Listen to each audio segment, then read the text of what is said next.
तुम्ही मला नेहमी विचारत असता माझं हेअर रुटीन काय आहे, कोणता शॅम्पू यूज करते आणि केसांना काय लावते.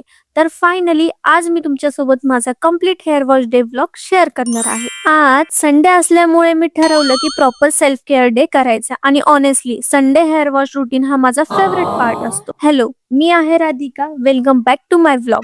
सगळ्यात पहिले मी ब्लिंकिट वरून काही प्रोडक्ट्स ऑर्डर केले कारण माझे हेअर केअर आणि रूम मधले बरेच प्रोडक्ट संपले होते. ऑर्डर येईपर्यंत थोडस रूम आवरलं आणि मग प्रोडक्ट आले. हेअर वॉशच्या 1 तास आधी मी नेहमी डीप ऑइलिंग करते कारण त्यामुळे हेअर खूप सॉफ्ट राहतात आणि स्कॅल्प हेल्दी राहायला मदत होते. मी फिंगर टिप्स वरती ऑइल घेऊन हळूहळू पूर्ण स्कॅल्पला मसाज केलं. ऑनेस्टली स्कॅल्प मसाज केल्यानंतर खूप रिलॅक्सिंग वाटतं आणि मला वाटतं हेल्दी हेअर साठी ऑइलिंग खूप इम्पॉर्टंट आहे. ऑइल लावल्यानंतर नेक्स्ट इम्पॉर्टंट स्टेप म्हणजे टँगल्स काढणे. कारण जर टँगल्स हेअरवर डायरेक्ट हेअर वॉश केला तर केस जास्त तुटतात. म्हणून मी फर्स्टली कॉम्ब करून सगळे टँक्स रिमूव्ह केले. त्यानंतर मी माझं फेवरेट चिया सीड वॉटर पिलं, जे मी ऑलमोस्ट रोज पिते because it's really good for health and hair too. Then मी थोडासा ब्रेकफास्ट केला आणि थोडं रिलॅक्स झाले. After that finally hair wash time.